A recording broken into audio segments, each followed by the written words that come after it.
Oke, selamat sahabat semua, teman-teman yang ada di kelompok Serayu dan teman-teman yang ada di Jakarta Sahabat. dan sekitarnya semuanya. Pada sahabat hari ini saya sangat gembira karena kita akan meneruskan New Start Series kita. Pada 2 minggu lalu kita sudah belajar tentang New Start Series, kita ngambil dari nutrition. Dan pada siang hari ini kita akan membicarakan tentang exercise. Bagaimana latihan dan olahraga itu sangat penting bagi kehidupan kita. Nah, yang saya akan bagikan pada saat ini adalah berjudul Keajaiban Latihan dan Olahraga. Kenapa ini sangat penting antara keajaiban latihan dan olahraga? Karena kita didesain oleh Tuhan mempunyai bentuk tubuh yang harus bergerak secara dinamis. Tuhan tidak pernah menciptakan manusia untuk duduk sedentary life, untuk tidur-tiduran saja bermalas-malasan, tidak. Dari pertama kali Tuhan menciptakan manusia, Tuhan sudah bilang kepada Adam dan Hawa, usahakan Taman Eden ini. Sehingga apa?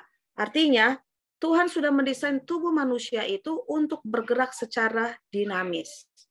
Nah, ayat ini yang kita pakai pada saat ini adalah didapat di dalam 1 Korintus 9 ayat 26 sampai 27, di mana dikatakan, sebab itu aku tidak berlari tanpa tujuan dan bukan petinju yang sembarangan memukul. Tetapi aku melatih tubuhku dan menguasai seluruhnya supaya sesudah memberitakan Injil kepada orang lain, jangan aku sendiri tolak. Ini kita lihat bagaimana Paulus pun dari zaman dahulu dia sudah melatih tubuhnya. Dia tidak hanya melatih kerohaniannya, tapi tubuhnya juga dia latih. Kenapa? Karena kerohanian dan tubuh yang sehat itu sangat berhubungan satu sama lain. Itulah kenapa sebabnya yang namanya exercise olahraga itu sangat penting. Kenapa sangat penting? Kita bisa lihat sehari-hari. Di dalam tubuh kita yang elemen yang paling penting adalah darah. Darah adalah salah satu elemen utama inti daripada tubuh manusia. Dan darah ini tidak bisa bergerak dengan lancar kalau manusia tidak exercise, tidak olahraga. Jadi kalau misalnya ada orang merasakan di dalam tubuhnya itu kakinya dingin, atau dia bisa merasakan perutnya kram, atau dia bisa merasakan tangannya dingin, lengannya tidak enak, itu artinya apa? Tidak ada panas di dalam tubuh manusia itu dan manusia itu kurang bergerak. Sehingga terjadilah ketidaklancaran pergerakan darah di dalam tubuh. Itulah sebabnya Tuhan memberikan health message yang kedua adalah exercise. Kenapa? Karena ini adalah hal yang penting. Kenapa dia kasih New Start? Karena hal yang pertama yang paling penting adalah nutrition, makanan, dan diikuti oleh exercise. Kenapa? Makanan tanpa exercise tidak akan menghasilkan suatu percampuran biokimia yang menyehatkan bagi darah kita. Nah, di dalam membina keluarga sehat, halaman 108, alinea 2 dan 3 mengatakan, kita tidak dapat terlalu sering diingatkan bahwa kesehatan tidak tergantung pada suatu kebetulan. Itu adalah hasil penurutan akan hukum. Hal ini diakui oleh para atlet dalam olahraga atletik dan adu otot. Orang-orang ini sangat berhati-hati dalam persiapan. Mereka pasrah dalam latihan menyeluruh dan dengan disiplin yang ketat. Kebiasaan-kebiasaan tubuh diatur dengan teliti. Mereka tahu bahwa kelalaian, berlebihan, atau kesembronoan yang memperlemah bahkan melumpuhkan sesuatu organ ataupun fungsi tubuh pasti akan mengakibatkan kekalahan. Betapa penting ketelitian yang demikian untuk memastikan keberhasilan dalam pertarungan hidup. Pertempuran yang kita hadapi bukanlah pura-pura. Kita tengah menghadapi peperangan di mana bergantung akibat-akibat yang kekal. Kita tidak melihat musuh yang sedang dilawan. Malaikat-malaikat jahat sedang berusaha untuk menguasai setiap manusia. Apa saja yang merusak kesehatan itu bukan hanya menurunkan kesanggupan fisik, tetapi cenderung melemahkan kemampuan mental dan moral. Lihat ya, apa saja yang merusak kesehatan bukan hanya menurunkan kesanggupan fisik, tapi melemahkan kemampuan mental dan moral. Jadi kalau orang pun malas untuk olahraga, menurunkan bukan hanya fisiknya, tapi mental dan moral. Kenapa? Karena olahraga berhubungan dengan kemampuan mental dan moral. Dan selanjutnya adalah kegemaran akan praktik yang tidak menyehatkan akan menyulitkan seorang untuk membedakan yang benar dan dari yang salah. Ini sangat ngeri sekali ya. Kalau kita suka melakukan hal-hal kemalasan, malas bergerak, malas makan sehat, malas melakukan yang baik, maka apa yang terjadi? Sulit bagi satu orang untuk membedakan mana benar dari yang salah. Sehingga apa? Kerohanian ini semakin lama semakin menurun. Itulah kenapa Tuhan sangat memberikan itu detail. New Start adalah suatu hal yang penting karena ini segala sesuatu yang tidak diperhatikan dengan hati-hati akan membawa apa? Kegagalan dalam kemampuan mental dan moral. Bahkan apa? Membedakan benar salah pun kita tidak mampu. Dengan demikian lebih sulit bagi kita untuk menolak kejahatan. Itu akan menambahkan bahaya kegagalan dan kekalahan. Jadi kalau kita lihat zaman sekarang, apa yang terjadi dengan kehidupan modern manusia? Kalau orang zaman dulu, orang zamannya susah. Kalau di Indonesia masih zaman Presiden Soekarno, yang dimana mereka masih ngantri beli beras, orang masih bertani, jalan kaki, masih naik sepeda. Pada zaman itu semua orang sangat sehat. Badannya kuat-kuat, postur tubuh bagus, muka cerah. Tapi apa yang terjadi dengan modernisasi?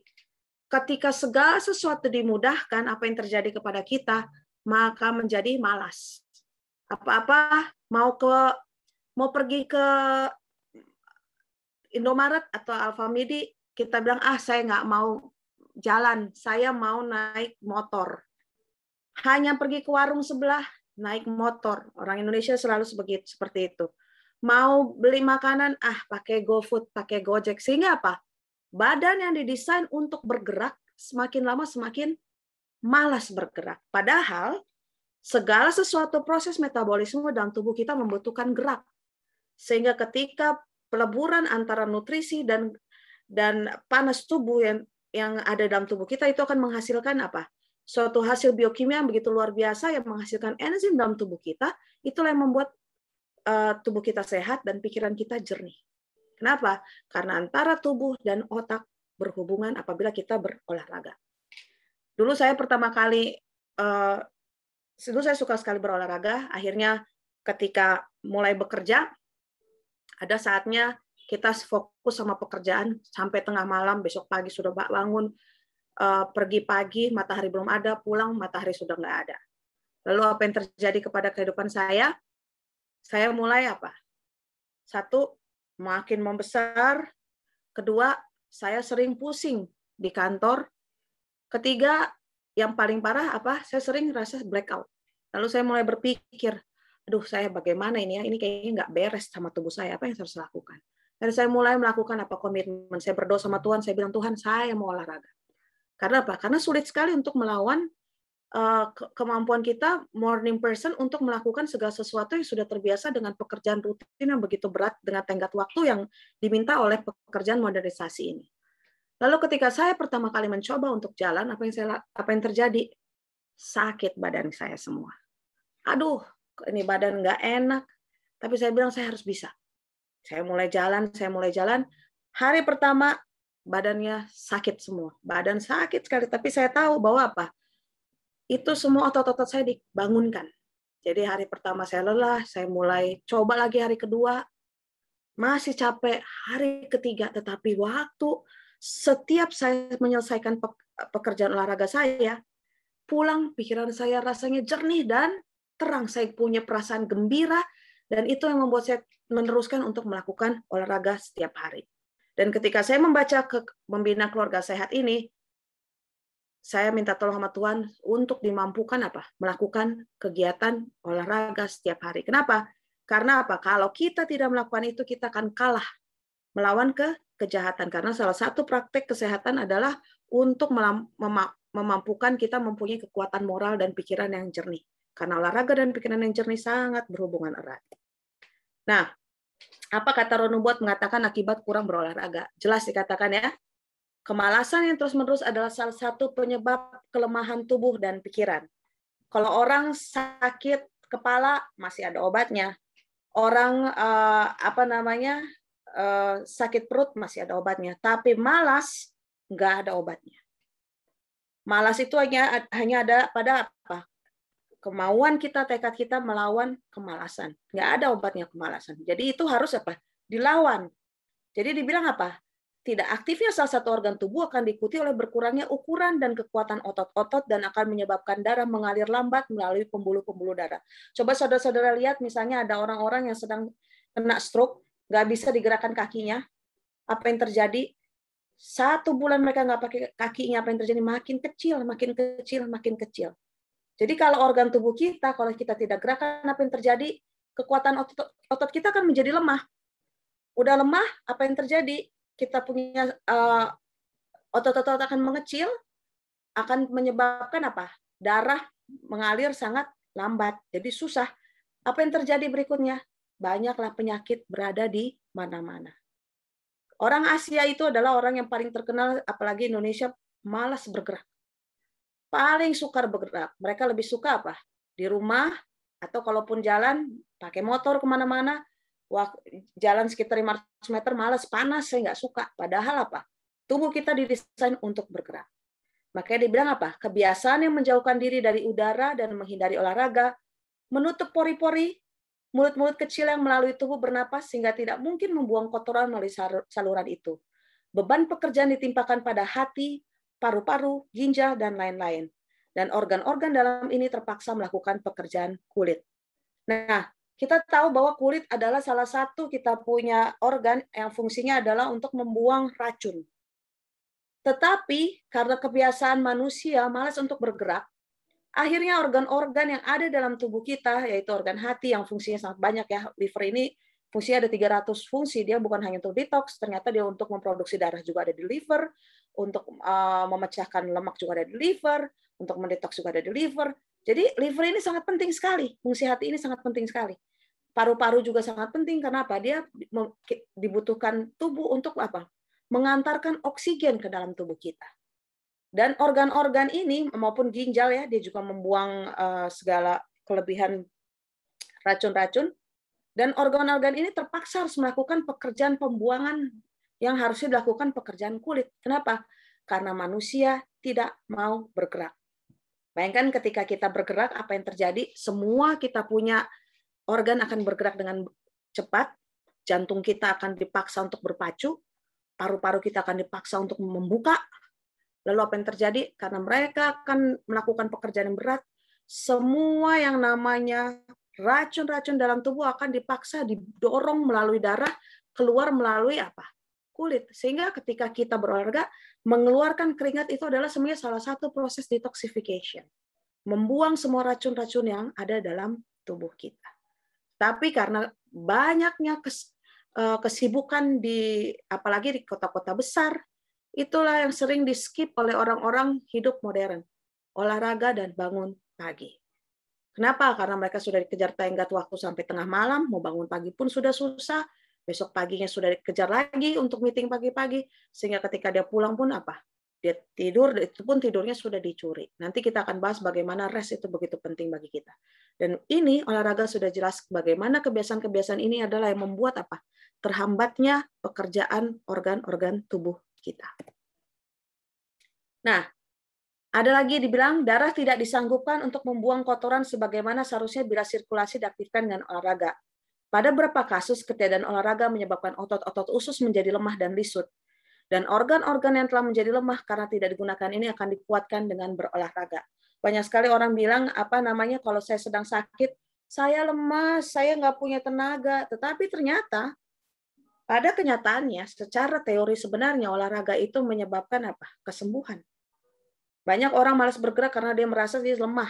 Tetapi ternyata orang lumpuh pun ternyata harus bergerak. Kenapa? Karena olahraga itu adalah satu hal yang sangat dibutuhkan untuk memberikan kekuatan pada otot-otot yang ada di dalam tubuh kita. Setiap otot kita harus diolah. Nggak boleh lembek, nggak boleh lemah. Tidak boleh tidak digerakkan. Kenapa? Karena kalau kita tidak digerakkan, lama-lama yang terjadi adalah kemalasan.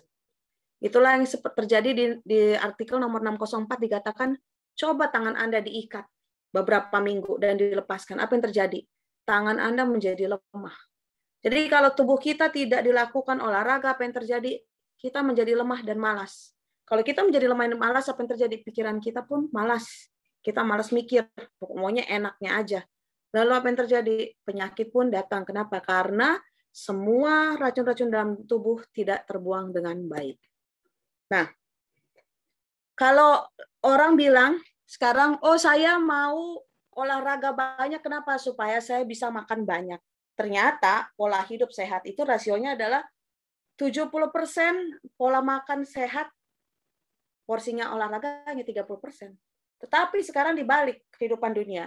Porsi olahraga 70% untuk apa? Supaya makan bisa. Padahal bukan seperti itu.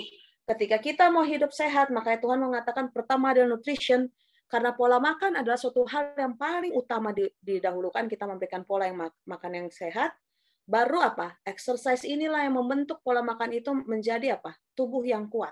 Atau kalau ada orang yang sudah besar badannya, maka yang terjadi adalah 80% pola makan harus diubah. Dan 20% adalah olahraga. Banyak sekali klien-klien yang memang kena penyakit yang lumayan, ketika saya tanya sama mereka, mau nggak ganti pola makan? Mereka bilang, enggak, saya nggak mau ganti pola makan, tapi saya mau sembuh. Saya bilang, nggak bisa, kalau mau sembuh, pola makan harus diganti. Tapi mereka bilang apa? Saya nggak bisa makan sayur, saya nggak bisa olahraga, badan saya lemah. Tapi saya selalu bilang apa? Coba, lawan diri kita sendiri. Kenapa? Karena pola Tuhan, hukum kesehatan Tuhan sudah jelas bahwa pertama pola makan dan kedua olahraga. Kita harus melakukan dua hal ini paling utama dalam tubuh kita. Nah, ada seorang dokter bernama Dr. Doug McGuff. Dia adalah seorang ahli jantung. Suatu hari dia melakukan dia mengurus pasien-pasiennya dan dia bilang mari kita berolahraga dulu supaya saya tahu bagaimana menyelesaikan penyakit-penyakitnya. Tapi di luar biasa sekali ketika dia melihat pasien-pasiennya mulai berolahraga, dia mengatakan bahwa apa? Saya tidak perlu lagi memberikan obat kepada pasien-pasien penyakit jantung saya, karena Dr. Doug McGuff ini adalah seorang ahli spesialis bedah jantung. Jadi ketika dia memberikan pasien-pasiennya training untuk berolahraga, yang dia lihat adalah apa? Pasien-pasiennya itu tidak memerlukan obat. Dia melihat bagaimana pasien-pasien itu mengalami apa? Penurunan kolesterol, pasien-pasiennya itu mengalami metabolisme meningkat, dia mengalami apa? Jantungnya mulai bergerak dengan cepat dan sudah mulai optimal, dan bahkan apa? Fleksibilitas mereka mulai terlihat, dan bahkan apa? Gula darah menurun dan fungsi tubuh berjalan dengan baik. Jadi Dr. McGuff ini mulai melihat bahwa wah, ternyata olahraga ini adalah suatu hal yang sangat penting. Jadi dia mulai mempelajari pentingnya olahraga itu, sehingga dia membuat buku yang berjudul Body and Science, dan dia melihat bahwa olahraga itu makin penting seiring bertambahnya usia. Banyak sekali orang mengatakan bahwa kalau saya usianya sudah banyak, biasanya orang bilang usia sampai 20 tahun mereka masih muda-muda, tenaga masih ada, tapi kalau sudah mulai 30, 40, 50, mereka udah bilang, saya sudah tua, saya nggak perlu olahraga. Ternyata Profesor Dr. McGuff ini mengatakan bahwa apa? Olahraga itu sangat penting, apalagi semakin bertambahnya usia. Apalagi untuk perempuan. Ketika perempuan menghadapi namanya usia menopause, apa yang terjadi? Maka akan datanglah penyakit namanya penuaan dini. Karena memang perempuan itu dijaga oleh namanya hormon estrogen. Jadi ketika dia mengalami menopause, hormon estrogennya berhilang, itulah yang terjadi penuaan dini. Tapi yang luar biasanya adalah seiring bertambahnya usia, harus semakin banyak berolahraga. Jadi perempuan-perempuan yang mengatakan bahwa nanti saya bisa osteoporosis, saya nanti lemah ketika saya usia semakin bertambah, itu akan hilang dengan ketika kita melakukan olahraga. Nah, sekarang orang bertanya, apa sih metabolisme itu? Orang sudah metabolisme. Metabolisme adalah kemampuan tubuh untuk apa? Mengolah bahan di dalam makanan kita menjadi proses kimia yang berjalan dengan baik, sehingga apa? Tubuh kita berjalan dengan baik. Nah, kalau orang dibilang mengatakan saya mengalami supaya kondisi fit. Kondisi fit itu sebenarnya apa sih? Jadi ketika manusia mengatakan dia kondisinya fit, di dalam tubuh itu ada namanya proses kation dan anion. Jadi ketika kita melakukan katabolisme dan anabolisme, katabolisme adalah kemampuan metabolisme ini membakar semua makanan yang kita makan menjadi energi. Dan anabolisme adalah bagaimana memproses sel-sel dalam tubuh itu menjadi sel-sel yang baik. Jadi kalau dikatakan dia fitness, artinya apa? Tubuh kita mempunyai kemampuan untuk membakar makanan kita menjadi energi, bisa memperbaiki sel-sel dalam tubuh, dan akhirnya bisa melawan penyakit. Itulah yang dikatakan fitness. Jadi fitness itu bukan hanya kita yang penting olahraga kita adalah fit, tapi kalau kita dikatakan fit, tubuh kita kuat, kita mampu untuk melawan penyakit.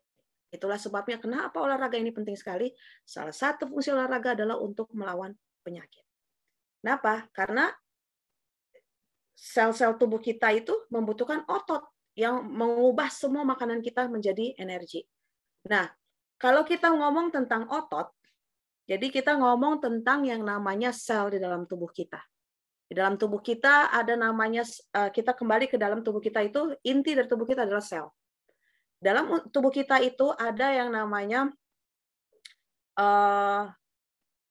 makanan karbohidrat yang diubah menjadi glukosa. Dan ketika glukosa ini ada dalam tubuh kita akan disimpan di namanya glikogen, dan glikogen ini disimpan di dalam otot. Dan ketika glikogen ini sudah kelebihan, maka itu akan disimpan di dalam adipos, lapisan adipos atau yang disebut dengan lapisan lemak. Sehingga ketika manusia memakan makanan yang dia makan, tetapi dia tidak berolahraga, energi yang dikeluarkan hanya 2 energi. Tetapi ketika dia melakukan olahraga, berarti kalau dia melakukan olahraga, dia melibatkan yang namanya oksigen. Kenapa dibilang oksigen? Karena ketika kita berolahraga, kita harus merasakan yang namanya apa? Tersenggah-senggah. Ketika kita melakukan hal itu, apa yang terjadi? Maka tubuh kita akan memproduksi yang namanya 36 energi. Itu begitu luar biasanya, bagaimana tubuh kita memproduksi 36 energi ditambah dengan olahraga, sementara kalau kita sedentary life, maka energi yang dikeluarkan hanya 2 energi. Bisa kita bayangkan perbedaannya ya, antara orang yang tidak berolahraga hanya duduk, atau dia bergerak sebentar, itu hanya keluar 2 energi, tapi kalau dia makan, terus dia olahraga, maka perpaduan antara makan dan olahraga beserta dengan oksigen yang kita hasilkan, itu akan menghasilkan 36 energi. Itu jauh sekali. Itulah makanya harus berolahraga. Dan sering sekali ketika kita berolahraga, banyak sekali kesalahan-kesalahan yang kita lakukan. Banyak orang berolahraga memakai heels-nya, tumit di belakang. Jadi dia jalan pakai tumit maju ke depan. Tetapi sesungguhnya kalau kita lihat anak-anak jalan, lari, anak-anak itu lari tidak pernah memakai tumit. Mereka kan lari pakai kaki depan ya. Apalagi kalau mereka nggak pakai sepatu ya, mereka kan lari. Itulah yang paling penting. Kenapa? Karena otot tights yang ada di paha kita itu akan dikuatkan, maka akan menguatkan otot jantung kita. Banyak sekali sekarang orang-orang memakai sepatu yang empuk, yang tebal, pakai sepatu yang menyamankan kakinya, tetapi ternyata sepatu yang tebal itu malah menambah beban di kita punya hamstring, otot di belakang paha kita. Yang padahal yang harus kita kuatkan adalah otot tights yang di depan. Kenapa? Karena otot tights begitu dia kuat, maka dia akan menguatkan apa? Otot perut kita. Begitu otot perut itu akan dikuatkan, akan menguatkan jantung kita. Sehingga Dr. Makeup mengatakan bahwa apa? Harus berolahraga. Dan olahraga yang benar-benar luar biasa itu adalah olahraga yang menuai keringat, nggak berhenti. Kenapa keringat nggak berhenti? Nah ini yang kita harus pelajari sekarang. Kenapa kita memerlukan keringat yang tidak berhenti? Ketika kita melakukan yang namanya olahraga high intensity interval training. Jadi dalam olahraga itu ada 3 ya yang kita harus lihat. Frekuensi berapa kali dalam seminggu, intensity seberapa kuat kita, dan endurance seberapa tahan kita. Jadi olahraga bukan yang penting jalan aja. Yang penting saya udah ke pasar, itu udah olahraga. Ternyata setelah membaca beberapa buku dan saya merasakan sendiri yang namanya berolahraga, Itu yang namanya pekerjaan rumah tangga, ngepel, yang beresin dapur, itu tidak sama dengan kalau kita berolahraga menguatkan jantung kita. Kenapa? Saya bisa rasakan sendiri, waktu saya sebelum rajin berolahraga, yang namanya naik gunung, itu jantung sedikit aja dengan elevasi, sedikit aja naik ke atas, saya udah nggak kuat. Pasti saya rasa, aduh, jantung saya nggak kuat sekali. Tetapi setelah saya berolahraga, benar-benar olahraga, saya lari, saya kadang-kadang ikut high interval intensity training, apa yang terjadi? Jantung semakin kuat. Sehingga ketika mulai naik ke atas gunung, jantung tidak mengalami apa? Takikardia ya, irama jantung yang tidak beraturan, yang nggak kuat. Ternyata olahraga dan bekerja di rumah itu dua hal yang berbeda. Jadi buat ibu-ibu yang merasa bahwa saya sudah kerja di rumah, sudah ngepel, sudah nyuci, sudah cuci piring, itu bukan olahraga. Olahraga adalah benar-benar menyisihkan waktunya untuk melakukan hal yang melakukan frekuensi yang baik, dilakukan setiap hari dalam seminggu. Mungkin kalau hari Sabtu kita bisa skip. Intensity seberapa kuat kita berhubungan dengan jantung kita, supaya jantung kita diperkuat ototnya, karena di dalam jantung kita semua itu isinya otot. Jadi kalau tidak dilatih, apa yang terjadi dengan orang-orang sakit jantung? Semakin lemah. Dan endurance, seberapa tahan kita menahan yang namanya kekuatan jantung kita. Nah, Dr. McGuff sendiri meneliti, jadi ada yang namanya high intensity interval training. Dia melihat bahwa namanya olahraga yang namanya lari dengan high intensity interval training itu dua olahraga yang berbeda. Dia mengatakan bahwa di dalam bukunya di Body and Science, dia mengatakan bahwa orang-orang yang melakukan high intensity interval training akan mempunyai jantung yang lebih kuat, otot yang lebih kuat, dan kemampuan yang lebih hebat daripada orang-orang yang hanya lari maraton seperti biasa. Kenapa? Karena ketika kita melakukan olahraga, contohnya ketika kita sudah mulai lari ya, kita melakukan pemanasan 3-5 menit, kita badan mulai panas, begitu udah mulai 5 menit kita mulai lari sekitar 15-20 detik non-stop sampai benar-benar. Ketika kita sudah melakukan olahraga seperti itu, kita tarik, kita punya oksigen. Saya biasanya kalau olahraga udah ngos-ngosan, saya buka mulut saya buka hidung saya. Kenapa? Karena saya butuh oksigen banyak. Dan ketika 20 detik pertama kita melakukan non-stop kekuatan jantung kita, apa yang terjadi? Itu akan menghidupkan yang namanya hormon human growth hormone. Apa itu human growth hormone? Human growth hormone adalah salah satu hormon yang mengatur seluruh hormon di dalam tubuh kita yang ada di dalam otak kita. Jadi ketika kita berolahraga, maka otak kita yang namanya master kita, pituitary gland, yang namanya hormon pituitary gland yang isinya adalah hormon human growth, dia akan dilepas oleh tubuh kita. Maka apa yang terjadi? Maka protein yang dalam tubuh kita akan berjalan untuk memperbaiki sel-sel dalam tubuh kita, dan yang paling oksigen akan melancarkan segala darah-darah kita di dalam yang tadinya mulai lambat mulai lancar. Dan yang paling hebat adalah kalau kita mampu melakukan setiap hari olahraga setengah jam dengan 20 menit high intensity interval training ini, maka dalam 24 jam kita akan mengalami apa yang namanya metabolisme yang terus-menerus. Jadi olahraga itu bukan hanya saat itu. Ketika kita berhenti olahraga pun dalam satu hari tubuh kita akan melakukan proses metabolisme yang terus-terus membakar lemak kita. Sehingga apa? Yang namanya obesitas itu akan menjadi hal yang mustahil. Itulah sebabnya kenapa orang-orang yang otot-ototnya sudah dibentuk, kita lihat, kok ototnya dibentuk, kok dia kurus ya, padahal makannya banyak. Kenapa? Karena ketika otot-otot itu terbentuk, maka mereka membutuhkan yang namanya energi. Energi itu dapat dari mana? Dari makanan, ditambahkan dengan olahraga. Jadi semakin mereka sering berolahraga, mereka mau makan 5 kali, itu seperti menaruh bensin ke dalam mesin yang sedang panas. Jadi akan terbuang, dan itu akan membuat tubuh semakin panas-panas dan dia semakin sehat. Jadi itulah kenapa orang ternyata pembentukan otot itu penting sekali, karena ketika otot terbentuk, maka yang terjadi adalah hormon di dalam tubuh kita akan berjalan dengan baik, metabolisme pun akan berjalan dengan baik. Inilah yang begitu luar biasanya Tuhan ciptakan olahraga itu. Nah, makanan apa yang dibutuhkan dalam berolahraga? Yang paling penting, apalagi kalau orang sudah namanya besar, kita kan sekarang masalah obesitas adalah suatu hal yang sangat banyak sekali terjadi di seluruh dunia. Kenapa? Karena malas bergerak. Dan biasanya, apalagi orang Indonesia, kita lebih banyak suka makan yang namanya nasi. Padahal yang tubuh butuhkan adalah apa? Fiber, serat, protein untuk memperbaiki sel dalam tubuh. Semua tubuh kita mengandung protein. Yang dikatakan turunannya adalah asam amino. Jadi kalau kita nggak punya serat, nggak punya protein, dan kita tidak punya fat, kita lebih banyak masukin yang namanya karbohidrat atau yang kita kenal dengan starch, tepung-tepungan, goreng-gorengan, apa yang terjadi? Maka itu semua akan disimpan di otot. Kalau sudah otot tidak bisa sanggup tahan lagi karena kita malas bergerak, maka itu akan disimpan di dalam apa? Kita punya lapisan lemak di dalam perut kita biasanya. Itulah yang membuat orang semakin besar, besar, dan besar. Nah, bagaimana cara menurunkan berat badan yang baik? Kalau memang mau berolahraga, kurangi yang namanya karbohidrat.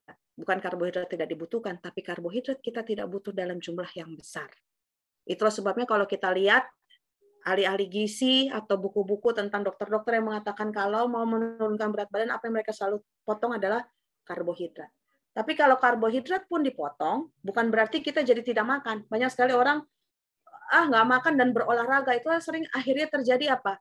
Mereka pingsan, mereka udah nggak mau lagi olahraga berikutnya, kapok, udah deh saya nggak mau lagi. Akhirnya mereka kembali makan kepada apa? Makanan karbohidrat yang banyak, sehingga apa?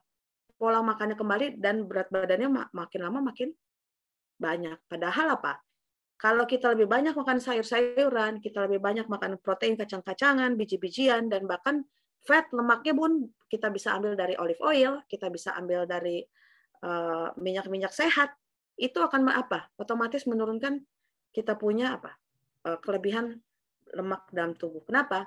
Karena ketika kita berolahraga, kalau glukosa yang diubah menjadi lemak dalam tubuh itu banyak, maka yang mereka akan bakar pertama adalah glukosanya, bukan lemaknya. Itulah sebabnya ketika manusia ingin menurunkan berat badan, artinya apa? Mereka tetap bisa makan alpukat, mereka bisa makan minyak zaitun, mereka masih bisa pakai minyak wijen, mereka bisa makan kacang-kacangan, mereka bisa makan sayur. Jadi ketika mereka berolahraga, maka tubuh akan apa? Langsung memotong apa? Fatnya, bukan karbohidratnya. Kenapa? Karena karbohidrat sudah dipotong. Itulah sebabnya banyak sekali dokter bilang stop. Kenapa? Karbohidrat dibutuhkan tapi tidak terlalu banyak di dalam tubuh kita. Itulah yang terjadi juga kepada orang-orang sakit. Ketika mereka bergerak, penyakitnya makin lama makin hilang. Seperti ada beberapa klien yang saya pegang, mereka udah mulai metastase, itu kankernya ke paru-paru. Saya bilang sama mereka, bergerak. Lalu mereka bilang apa? Aduh, saya kok suka di paru ketika saya bernapas suka meledak-ledak napas saya. Saya bilang sama dia, coba jalan. Jadi dia bilang saya lemas, nggak apa-apa, jalan aja dari satu tangga ke tangga yang lain pelan-pelan, pelan-pelan. Lalu suatu hari tiba-tiba dia WhatsApp saya, dia bilang, aduh, ini luar biasa sekali ya. Setiap saya bergerak panas, napas saya lega. Dia bilang. Lalu saya merasa enak. Tapi kalau saya berhenti dingin, napas saya tersengal-sengal lagi. Lalu saya bilang sama dia, kalau begitu jangan berhenti. Jadi kalau hari itu udah bergerak, bergeraklah terus sampai kita mau tidur. Kenapa? Karena itu akan menyembuhkan tubuhmu. Puji Tuhan, dia bilang, waktu itu dokter bilang apa? Nodul dia diprediksi bahwa dalam 2 minggu lagi akan bertambah menjadi 20 cm atau 12 cm. Lalu ketika dia datang kepada dokter itu bingung. Loh, kok malah makin nggak kelihatan nodulnya? Dia bilang, kalau kayak gini nggak bisa dong dibiopsi, karena udah makin kecil. Dia bilang, aduh puji Tuhan sekali. Saya bilang, itulah fungsinya olahraga. Kenapa? Semakin kita sering bergerak, semakin apa? Tubuh kita menghasilkan proses metabolisme begitu luar biasa, bahkan menyembuhkan kita. Nah, ini adalah penelitian dari ilmu kesehatan kedokteran mengatakan bahwa usia manusia ketika dia mencapai usia 50, maka 40% kapasitas paru-paru berkurang. Dan ketika dia usia 80, maka 60% kapasitas paru-paru berkurang. Waduh, gimana dong saya ya? Kan saya belum bergerak, saya usianya sudah mau 50, gimana ini? Kalau kata orang-orang bilang begitu. Kabar baiknya adalah apa? Tuhan kita itu ajaib. Walaupun dibilang ketika kita usia 50-40% kapasitas paru-paru kita berkurang, tetapi ternyata itu bisa dilawan, di reverse dengan apa? Melakukan olahraga. Kenapa begitu penting kapasitas paru-paru ini? Karena paru-paru ini adalah satu organ yang mensuplai namanya oksigen. Di dalam tubuh kita, kalau kita nggak ada oksigen, semua orang pasti mati. Biasanya orang mati udah nggak ada oksigen yang dipegang pun nggak bisa bernapas. Dan bahkan dalam kasus-kasus penyakit pandemi sekarang pun, semua orang membutuhkan oksigen untuk apa? Bernapas. Nah, ketika Tuhan sudah memberikan kita paru-paru, tidak kita kembangkan. Gimana cara mengembangkan paru-paru? Satu-satunya hanya berolahraga. Nggak bisa, nggak ada. Nggak harus dilakukan. Terus bagaimana ketika saya usia 50, saya punya tulang, katanya apalagi yang di lutut sudah mulai kretek-kretek. Ada yang mengaku namanya sudah osteoartritis, ada yang sudah rheumatoid arthritis. Saya nggak bisa bergerak, saya nggak bisa jalan, saya susah. Masih ada olahraga lain, berenang. Itu bukan suatu hal yang susah. Berenang itu suatu olahraga yang sangat luar biasa. Kenapa? Karena dia menggerakkan seluruh tubuh, menggerakkan jantung, bahkan mengembangkan paru-paru. Tidak ada olahraga yang begitu luar biasa, begitu indah, selain apa? Berenang. Karena berenang adalah salah satu terapi kita ketika otot-otot kita sudah tidak bisa bergerak lagi. Bahkan ketika kita sudah lelah pun, otot-otot kita ketika kita berikan air, maka apa? Dia akan memberikan reaksi yang luar biasa. Jadi jangan bilang, oh karena saya udah usia 50, kapasitas saya berkurang, saya nggak usah olahraga. Jangan, lakukan olahraga. Karena apa? Paru-paru kita perlu sekali untuk berkembang. Karena disitulah apa? Letak oksigen kita. Disitulah apa? Terjadinya metabolisme kita. Jangan pernah tidak bergerak. Coba kita mulai pikir-pikir ya, usia kita di mana nih? Apa yang harus saya lakukan? Semakin tua, semakin harus rajin. Apalagi kalau sudah mulai dibilang mau osteoporosis, apalagi yang cowok-cowok sudah mulai bilang katanya prostat, angkat beban. Lakukan apa yang namanya sit up. Lakukan apa? Jalan cepat, berenang. Kenapa? Karena semakin tua, semakin kita makin banyak berolahraga, maka apa? Akan melakukan namanya anti-aging.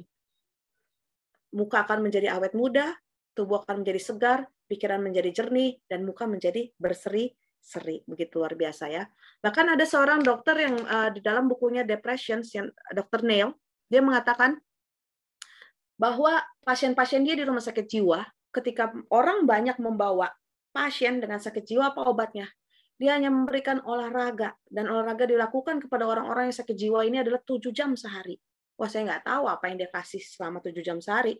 Tetapi dia mengatakan bahwa orang-orang yang depresi, orang-orang yang sakit jiwa, ketika dia berikan itu namanya olahraga, latihan training selama 7 jam, terjadi perubahan signifikan. Mereka apa? Menjadi pribadi-pribadi yang berubah, menjadi pribadi-pribadi yang tenang, dan mereka bisa disembuhkan dari penyakit depresinya. Itulah kenapa sangat penting yang namanya olahraga. Jangan pernah tidak berolahraga. Makanya kita harus melakukan dengan baik. Jadi apa aja yang disembuhkan melalui olahraga? Oh, banyak. Kita bisa lihat ini. Setengah jam berolahraga atau jalan kaki setiap hari menyembuhkan pencernaan kita. Kenapa? Banyak sekali orang-orang yang datang sama saya nanya, aduh saya sudah 2 tahun ini nggak bisa berdiri dari tempat tidur, ke dapur aja susah, saya pusing, dan saya sudah sakit mah ini sekitar 3 tahun. Lalu saya bilang sama dia, mau coba jalan kaki? Berapa lama? Nggak lama, hanya setengah jam setiap hari. Mau nggak jalan kaki? Lalu mereka bilang, oh ya saya coba. Puji Tuhan, ketika dia sudah mulai melakukan itu, minggu pertama dia bilang, wah sudah mulai ada perubahan. Minggu kedua dia lakukan, terus ada perubahan, dan sebulan dia bilang apa? Saya punya penyakit lambung sembuh. Saya sekarang punya energi yang lebih banyak daripada sebelumnya. Dan pencernaan saya sekarang berjalan dengan lancar. Saya biasanya ke belakang susah, sekarang setiap hari saya setiap pagi sudah ada morning call. Itu luar biasa sekali. Kenapa? Karena Tuhan memberikan exercise itu adalah obat. Dan dia bilang apa? 1 jam berolahraga atau jalan kaki setiap hari mengembalikan fungsi tubuh. Jadi rugi sekali kepada kita yang malas bergerak, malas berolahraga, malas bangun pagi untuk memberikan waktu berolahraga. Kenapa? Hanya dibutuhkan tidak sampai 1 jam. Kalau kata dokter Doc McGuff, dia hanya bilang kalau kamu melakukan high intensity interval training, maka sakit jantungmu pun sembuh, sakit kankermu pun sembuh, kolonmu pun sembuh, pankreasmu pun sembuh. Dan itu tidak lama, hanya 20 menit bisa mengcover kehidupan kita selama 24 jam. Jadi sangat rugi sekali buat kita kalau kita tidak melakukan olahraga. Dan banyak pasien-pasien sembuh karena melakukan olahraga. Jadi makanan penting, tetapi di balik itu olahragalah yang mencetuskan apa? Kesempurnaan di dalam melaksanakan kesehatan itu. Nah, orang sekarang dibilang, oh anak-anak kalau masih usia pertumbuhan nggak boleh dikasih olahraga berat, jangan angkat-angkat beban. Ternyata dari penelitian dan pelajaran saya di sekolah mengatakan bahwa ternyata olahraga itu penting sekali untuk membangun tulang. Jadi kalau anak-anak masih remaja, masih masa-masa pertumbuhan, kasih dia olahraga yang tunggu ya. Kasih dia olahraga menahan beban, membangun tulang. Jadi beban tubuh kita itu ketika kita lari, ketika kita berenang, itu sebenarnya apa? Membuat kemampuan tubuh termasuk tulang kita itu akan menjadi panjang. Itulah makanya saya selalu memperhatikan bagaimana orang-orang di Western sana, kenapa mereka bisa tinggi-tinggi, karena orang tuanya sejak dini sudah mengajak anaknya berolahraga pagi-pagi. Mereka bisa bangunin anaknya, ayo kamu harus lari, kamu harus berenang. Mereka tidak biarkan apa yang terjadi, tulang-tulang mereka menjadi panjang. Dan yang paling luar biasanya adalah apa? Pembentukan mineral dan peningkatan produksi kolagen. Banyak ibu-ibu yang pengen cantik, suntik kolagen, cari susu kolagen. Ternyata nggak perlu sampai begitu. Dengan olahraga aja ternyata akan memproduksi namanya kolagen alami. Sehingga ketika kolagen alami itu ada, akan mengencangkan kulit muka, akan membuat apa? Muka lebih awet muda, badan lebih bagus shape-nya, dan yang paling pasti adalah apa? Tulang tidak menjadi keropos. Itulah makanya kenapa pentingnya olahraga. Jadi kalau kita tidak melakukan tekanan pada tulang, maka apa yang terjadi? Kita akan kehilangan massa 1% per minggu. Wow, gila ya, 1% per minggu kita malas bergerak, itu kehilangan massa tulang 1%. Ya kayak contoh pasien berbaring di tempat tidur ya. Makin lama akhirnya tulangnya mengecil. Tidak, massa tulangnya berkurang. Oleh karena itu, penting sekali melakukan namanya olahraga.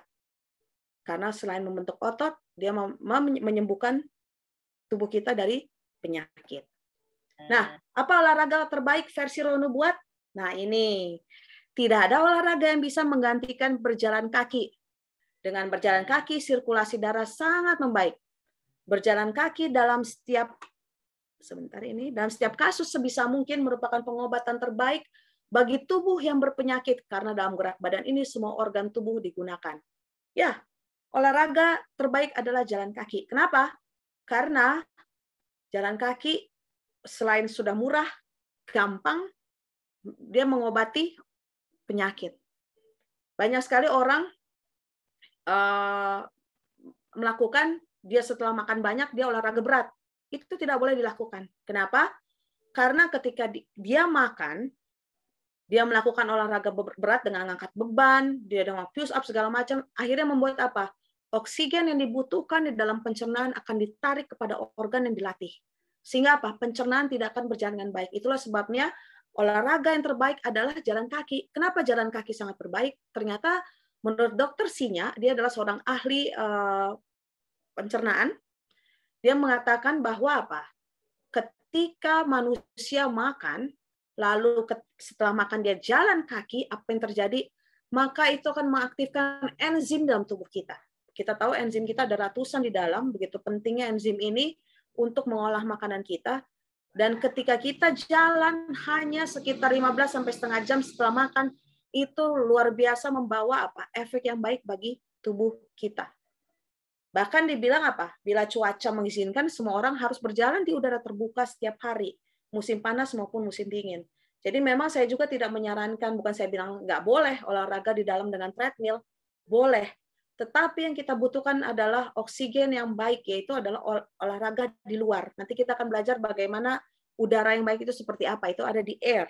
Cuman saya hanya kasih tahu sekarang bahwa olahraga yang baik adalah olahraga di luar. Bukan olahraga di dalam ruangan yang memakai AC. Yang kita butuhkan adalah olahraga di luar. Jadi berjalan kaki sekalipun di musim dingin akan lebih bermanfaat bagi kesehatan daripada semua obat yang diresepkan dokter. Bagi mereka yang mampu, berjalan kaki lebih baik daripada berkendaraan. Otot-otot dan pembuluh darah disanggupkan lebih baik melakukan pekerjaannya. Akan terdapat kekuatan yang meningkat yang begitu perlu bagi kesehatan. Paru-paru akan memerlukan kekuatan yang dibutuhkan, karena tidak mungkin keluar di tengah udara menyegarkan diri pagi hari musim dingin tanpa memompa paru-paru. Jadi paru-paru itu memang perlu dilakukan, dan paru-paru itu merupakan oksigen yang ada di luar, di outdoor. Jadi ketika kita melakukan olahraga di luar, maka apa yang terjadi? Begitu paru-paru sudah dipaksa mengembang, mereka akan mendapatkan oksigen yang baik, akan membentuk otot yang baik. Apa yang keluar? Akan dirilis namanya human growth hormone. Itulah master dari semua hormon yang dalam tubuh, sehingga apa? Proses metabolisme dalam tubuh akan berjalan dengan baik. Jadi tidak ada olahraga yang terbukti bermanfaat pada tiap bagian tubuh sebagaimana berjalan kaki. Berjalan kaki secara aktif di udara terbuka akan lebih bermanfaat bagi wanita untuk menjaga mereka tetap sehat daripada cara-cara lain. Berjalan kaki juga merupakan salah satu pengobatan paling efisien bagi pemulihan kesehatan orang sakit. Lengan dan tangan dilatih juga tungkai. Jadi kalau jalan pun jangan jalan lihat kayak di mall. Orang kan kalau misalnya cari olahraga, oh udah di mall aja jalan 1 jam. Lihat kiri kanan window shopping, bukan begitu. Olahraga yang benar adalah cepat, jalan tangan diayun dan badan dibungkukkan. Jangan mundur di belakang. Kenapa? Apa yang terjadi kepada orang-orang yang tidak memakai tumitnya ya? Dia jalan seperti ini, tapi dia pakai tumit belakang, bukan tumit depan. Dia pakainya begini. Apa yang terjadi? Maka biasanya orang-orang yang jalan begitu, sering sekali terjadi penyakit namanya low back pain. Hamstringnya lebih yang tertarik, jadi paha belakang. Padahal yang kita butuhkan adalah paha depan kita yang harus kuat. Kenapa? Kalau paha depan kita kuat, maka jantung kita pun akan kuat. Jadi kalau kita jalan pun harus arahnya ke depan. Jangan ke belakang, ke depan. Dan kita harus memakai tumit. Makanya kalau kita berolahraga, sebisa mungkin sepatu kita jangan terlalu tebal.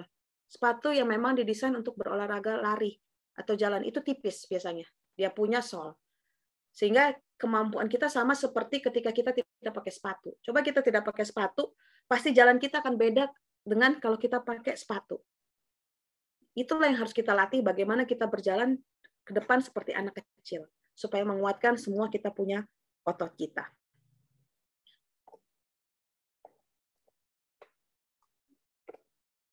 Nah, ini tadi kita udah bahas ya, high intensity interval training, di mana selain jalan, ini adalah penelitian yang paling akhir yang dilakukan oleh Dr. Doc McGuff. Dia juga mengatakan bahwa tidak perlu olahraga banyak-banyak ya. Tidak perlu sampai 1 jam, kalau bisa pakai high intensity training ini 20 menit. Ini buat orang-orang yang memang bekerja, dan HIIT ini luar biasa membangun jantung kita semakin kuat. Kenapa? Karena yang diperbaiki dalam high interval intensity training ternyata menurut Dr. McGuff itu bukan berapa lama kita lari sambil kencang-kencangnya, ternyata saat kita restnya. Kenapa? Ketika kita lari dengan kencang, itu akan menarik namanya lactic acid, asam laktat di dalam kita punya otot, sehingga kita merasa otot kita kencang, kita merasa otot kita lelah, sehingga kita perlu beristirahat sebentar. Nah, ketika kita beristirahat sebentar, lactic acid inilah yang dikembalikan kepada store of house kita yang namanya pirofat, di mana glukosa itu ada, dan di mana glukosa ini adalah yang bahan bakar kita yang akan dilakukan di dalam apa? Mitokondria. Mitokondria kita adalah sumber energi yang akan membuat apa? Energi itu akan lebih banyak. Jadi kalau kita berolahraga dengan high interval, kita cepat, lalu kita ada rest, dan kita melakukannya frekuensinya sebagai 6 dan 7 kali, maka apa yang terjadi? laktik asid ini akan dikembalikan ke kita punya house of store energy, itulah yang akan membuat energi semakin besar. Jadi menurut Profesor Doc McGuff, dia bilang, bukan dia bilang olahraga maraton 5 kilo, 10 kilo itu salah. Ternyata olahraga yang dilakukan terus-menerus non-stop akan membuat apa? Laktik asid banyak sekali di dalam otot-otot kita. Begitu dilakukan itu dalam jangka panjang, apa yang terjadi? Maka akan terjadi masalah namanya dengan otot-otot di kemudian hari. Itulah sebabnya dia bilang harus hati-hati dalam berolahraga. Kalau kita melakukan high interval intensity training, lalu kita melakukan jalan kaki atau kita lari, jogging, maka apa yang terjadi? Badan kita akan semakin kuat, jantung kita akan semakin kuat. Apa yang terjadi? Kita punya kolesterol akan turun, jantung kita akan sehat, kita punya gula akan normal. Karena apa? Karena semua itu dikontrol oleh namanya human growth hormone yang akan dirilis melalui olahraga kita. Nah, inilah yang terjadi kalau kita berolahraga. Lihat, apa yang terjadi? Insulin kita, gula darah kita akan turun. Hormon glukagon kita yang mengatur keseimbangan gula darah dalam tubuh akan naik. Sehingga apa? Kita semakin seimbang, tidak akan gampang gemetar, tidak akan lemas. Kenapa? Karena kita punya proses gula cukup dalam tubuh kita. Bahkan jantung kita pun akan semakin kuat. Nah, inilah yang human growth hormone itu ya. Di mana di sini diatur semua kita punya hormon termasuk hormon tiroid kita. Inilah yang membuat kita sehat. Itulah kenapa Tuhan bilang exercise penting dan ini sering dilupakan. Harus dilakukan. Kenapa? Tidak lama, 20 menit. Intensity, rest, frekuensi, relax, olahraga, tidak susah-susah, membuat semua ini berjalan dengan baik. Nah, kira-kira apa nih olahraga yang membahayakan umat Tuhan? Nah, ini ada nih, ada beberapa hiburan yang populer seperti bola kaki, tinju, telah menjadikan sekolah mempelajari kekejaman. Permainan itu memperkembangkan ciri-ciri yang sama sebagaimana pada zaman Romawi kuno. Kemauan untuk menguasai kesombongan dalam tindakan kekerasan tidak mengindahkan kehidupan sedang ditanamkan dalam hati para orang muda. Suatu daya kemerosotan moral yang mengejutkan. Saya pertama baca ini saya kaget ya. Saya pikir wah ternyata bola, Tuhan nggak setuju dengan bola. Saya pikir kenapa? Ternyata setelah saya cari-cari lagi, ternyata bola itu sama seperti olahraga zaman Romawi dulu. Orang Romawi dulu paling suka ngumpul di stadium yang lebar, yang luas, yang isinya 4.000 sampai 6.000 orang, kadang-kadang 20.000, hanya untuk melihat pertandingan yang begitu jahatnya di dalam gladiator-gladiator mereka. Nah, ini juga yang terjadi kepada olahraga yang populer seperti sekarang, seperti bola kaki, stadium ditonton begitu banyak orang. Bahkan orang-orang di rumah pun biasanya mereka mengorbankan waktu tidurnya. Mereka bahkan melakukan judi dengan bola kaki ini. Bahkan mereka lebih mengidolakan pemain bola daripada Tuhan. Mereka bisa hafal tuh pemain bola di mana. Mereka bisa hafal tuh permainan-permainan itu seperti apa. Tapi untuk menghafalkan ayat-ayat Tuhan susah. Itulah makanya Tuhan bilang namanya bola kaki, tinju-tinjuan itu adalah mempelajari kekejaman.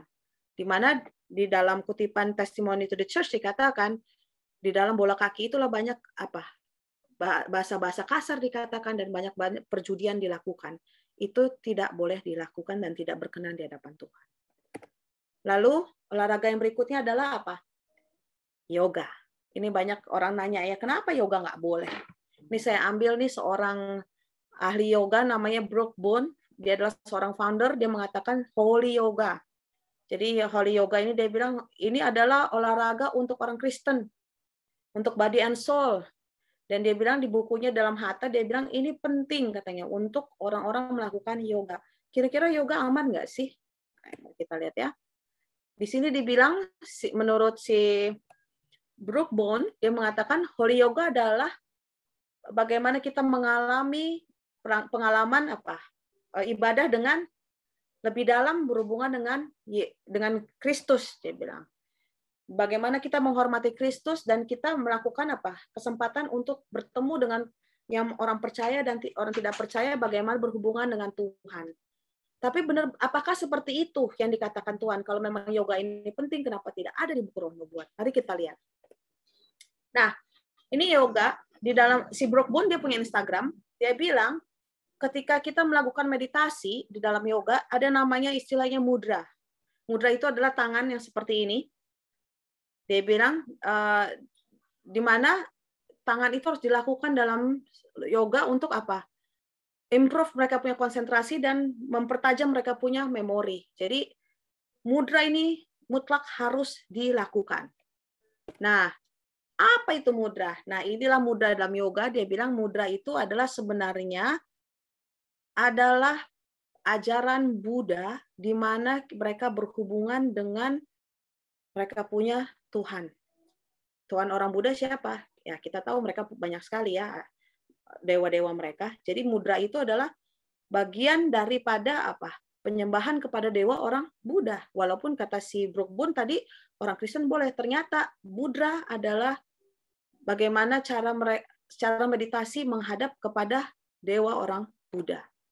Nah, ini dia bilang mudra itu adalah untuk bagaimana mengeluarkan negativity dan bagaimana untuk menghentikan apa? Mata-mata setan supaya tidak bisa membantu. Dan itu sama dengan dilakukan oleh Pope dan dilakukan oleh Buddha. Jadi harus ini dilakukan. Makanya kalau orang bilang, oh nggak apa-apa kok aman. Apakah seperti itu? Mari kita lihat. Dan bahkan dia bilang di sini dikatakan bahwa mudra ini adalah harus dilakukan untuk apa? Mengeluarkan setan-setan. Dan bagaimana apa supaya penyakit bisa hilang dan pikiran-pikiran negatif itu bisa hilang. Jadi itu harus dikeluarkan. Jadi itulah gerakan yang harus dilakukan dalam yoga. Dan saya pernah mengikuti yoga, dan yoga saya bukan yoga pemula, saya ikut sampai yoga advance. Saya bisa merasakan kesulitan sekali untuk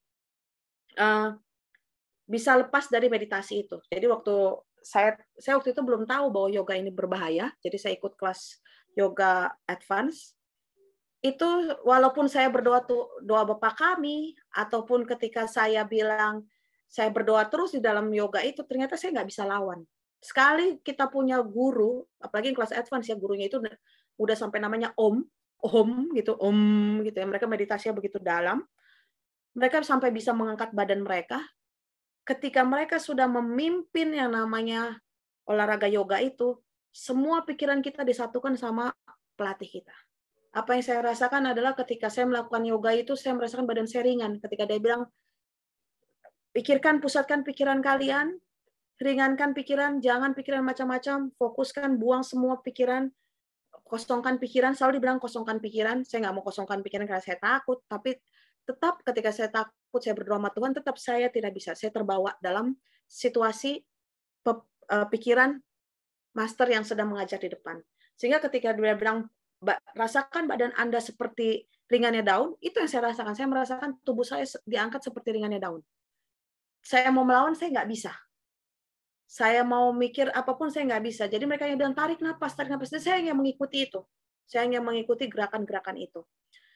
Namun seiring waktu ketika saya mulai mempelajari yoga dan mereka mengatakan seorang yoga adalah seorang yogi, ternyata saya menemukan bahwa gerakan-gerakan yoga inilah yang saya selalu lakukan di dalam latihan yoga. Ini adalah gerakan dasarnya. Ini adalah ternyata gerakan penyembahan terhadap matahari. Ketika saya tahu ini, maka saya mulai berhenti. Karena saya bilang, oh saya nggak bisa, harus kelas advance. Karena banyak sekali kalau kelas advance harus mengikuti kelas-kelas meditasi. Saya bilang, saya hanya mau cari badan saya lentur, saya mau supaya badan saya lebih enak. Tetapi ternyata setelah saya tahu ini, ya puji Tuhan, Tuhan membantu saya sebelum lebih dalam lagi saya bisa keluar dari namanya olahraga yoga ini. Dan inilah yoga itu yang disebut yogi, itu adalah seorang practitioner sebenarnya, meditasi kepada agama India. Jadi bagaimana hubungan antara orang Kristen dengan agama India? Dibilang sama-sama menyembah Tuhan. Padahal semua gerakan yang dilakukan dalam yoga mengatakan bahwa itu adalah menyembah kepada dewa Buddha. Sehingga ini membuat saya juga bingung, akhirnya membuat saya berhenti dari yoga. Ini ada gerakan, ini ada seorang namanya Eric Wilson. Ini Eric Wilson ini adalah seorang dulu adalah seorang ahli bela diri ya, seorang ahli bela diri yang sangat menyukai namanya yoga. Jadi Eric Wilson ini dulu dia sampai bercerai sama istrinya saking tergila-gilanya sama yang namanya olahraga bela diri. Jadi seiring berjalannya olahraga ini dari satu bela diri, dia mulai ambil kungfu, dia ambil karate, dia ambil wushu, dia mulai ambil meditasi, dia mulai ambil yoga. Dia mulai melihat bagaimana ternyata kok ini sebenarnya tidak menyembah Tuhan Bapa di surga. Jadi ketika dia mulai sampai kepada yoga yang paling atas, yang kelas masternya, dia mulai merasakan bahwa ini nggak benar. Dan dia mulai keluar dari situ, dan dia bilang sangat sulit untuk mengeluarkan apa? Chi yang ada dalam tubuhnya. Karena apa? Dia sudah dikuasai oleh roh yoga itu. Sehingga dia berdoa berkali-kali sama Tuhan sampai akhirnya Tuhan lepaskan dia, dan itu perlu proses yang lama. Nah, ini videonya saya bagikan kepada teman-teman semua di sini. Kita bisa lihat bagaimana si Eric Wilson ini menerangkan. Akhirnya dia menjadi seorang misionaris juga, dan dia mengabarkan praktis yoga ini sebenarnya berbahaya sekali. Dan ini videonya saya bagikan untuk kita bisa lihat bagaimana yoga ini sebenarnya bukan untuk umat Tuhan. Dan bagaimana unsur-unsur ini justru menjauhkan pikiran kita daripada Tuhan. Ini saya akan putarkan videonya. Since the 12th century also denoted members of the Nath Siddha traditions of Hinduism, and in Hinduism, Buddhism, and Jainism, a practitioner of Tantra. In Hindu mythology, God Shiva and goddess Parvati are depicted as an emblematic yogini pair. So one interesting thing, I don't think that the Bible gives any kind of good symbol. Like, this is a good symbol. You can even question wearing the sign of the crucifix, but I think the cross, like I said, symbols kind of change over time. The cross is a symbol of torture, realistically. But when somebody wears it, you can think, hey man, that's a Christian right there, and you can talk to him. So it's kind of like, throwing a sign, letting somebody know you're a part of this small group. This is her Instagram. We stand in awe and gratitude for your persistent love for each and all of your children, Christian, Jew, Muslim, as well as those with other faiths. So she's just now calling all of God's children are Christian, Jew, and Muslim. And what's funny about this star is that she says that God showed her this. So this is the chakras. This is straight up New Age, like nothing Christian about it. This is her page. I remember when God showed me in Isaiah 9 that Christ alone would reign forever on David's throne, in the very same moment that he showed me that in the ancient theory of the chakras depicts the Star of David smack dab in the middle of the heart of the chakra. She feels like God opened her eyes to seeing that the middle of the chakra has the Star of David in it, and it must be something godly. There's nothing in the Bible that says that the Star of David, a hexagram, that's right, a hexagram, six-pointed star, is something Christian in any way. And I'm assuming this is hers, and she's got these triangles with crystals all over it. I don't want to make anyone feel that they're being picked on, or that I think I'm better than anyone else, because all of us have been living in Babylon for so long, we don't even know what's light and darkness. That's often. Right. The Star of David, there's only one star as a physical symbol that's mentioned in the Scripture.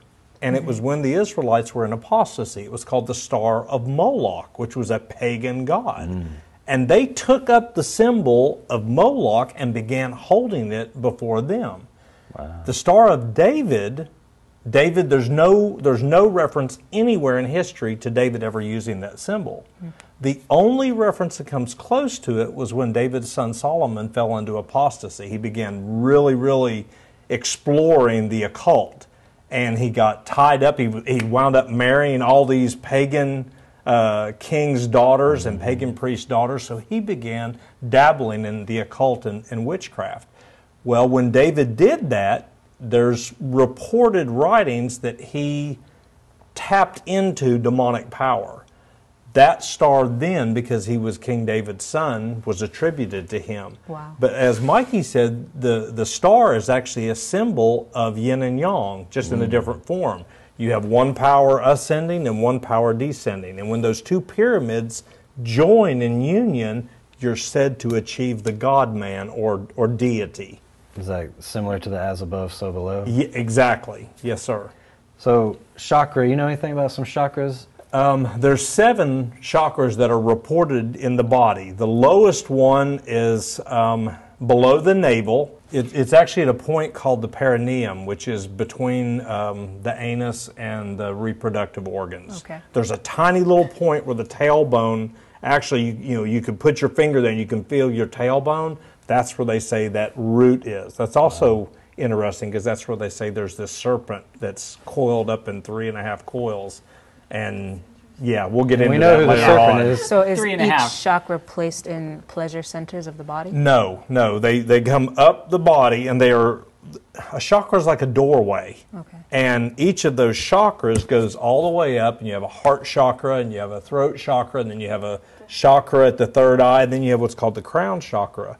And as you practice yoga and other forms of martial arts, you allow this energy to go up the spine from the base of the spine, and as it passes through each of those doorways, it opens that door. And the whole goal is to get that spiritual power from the base, the tailbone, to the crown. And Is the opening of those doors achieved in a yoga cycle? Is that a lifetime achievement? Like, what is it? it is something that you work toward. The whole point is when this one is opened up, the crown chakra, you are said that you reach enlightenment. You realize that you are a God. And so what they do is, at the basic, you start off doing these stretches and these breathing techniques, and it's gradual. So you start off on this path, but as you go down that path, the goal of that path is to reach that point of godhood, of self-realization. That's terrifying. You know what's middle very of- interesting is like the base humanity, you know what I mean? Like when we operate off of our base, Yes. it's like, just our animalistic type tendencies.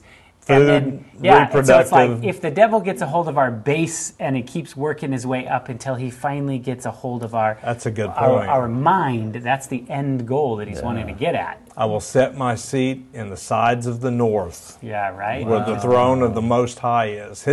God's name, our Father's name, Yahweh, Jehovah, is supposed to be in our forehead. Yes. And yet the Hindus and people that practice this, they say, no, we've got to get something else up here. We want to open that third eye up so we can have these supernatural powers. Wow. So she's right. The Star of David hexagram is in the heart chakra, and it's located behind the heart. It's symbolized by a lotus with 12 petals. Within it is the yantra. Oke, jadi kita udah bisa lihat ya bagaimana yoga itu sebenarnya apa? Berusaha setan itu mengambil dari bawah cakra kita, yaitu sebenarnya hati kita, supaya bisa menguasai pikiran kita. Jadi kalau orang bilang, oh gampang kok kita bisa. No, itu tidak segampang itu. Bahkan gerakan-gerakan yang dilakukannya pun adalah sebenarnya gerakan-gerakan penyembahan kepada Dewa Matahari. Jadi kita sebagai umat Tuhan, kita harus tahu bahwa dalam 1 Petrus 5 ayat 8 mengatakan bahwa apa? Sadarlah dan berjaga-jagalah bahwa apa? Iblis sedang bergerak mencari yang bisa apa? Yang bisa dia cengkram. Jadi kepada kita pun, kita jangan berpikir bahwa iblis datang tiba-tiba bikin orang kesurupan. Tidak. Melalui makanan kita, melalui olahraga kita, dia bisa masuk. Kenapa? Satu hal yang setan mau dikuasai adalah pikiran kita. Jadi Tuhan sudah memberikan hukum kesehatan. Maka Tuhan bilang hukum kesehatan dilanggar sama melanggar hukum Tuhan. Kenapa? Kalau kita tidak sehat, pikiran kita tidak jernih, kita sulit membedakan mana yang baik dan yang jahat, apa yang terjadi, sulit kita untuk menyembah Tuhan yang benar. Itulah sebabnya kita sebagai umat Tuhan, kita harus apa? Melakukan dengan sepenuh hati. Berjuanglah sama seperti orang berjuang untuk menuju finish, itu yang harus kita lakukan di dunia ini. Kenapa? Karena perjuangan ini bukan perjuangan yang mudah, tetapi kita butuh pikiran yang jernih, badan yang kuat, melalui apa? Hukum Allah yang sudah diberikan melalui hukum kesehatan. Inilah yang saya bagikan. Kiranya ini dapat menjadi berkat bagi kita semua. Tuhan Yesus memberkati kita semua.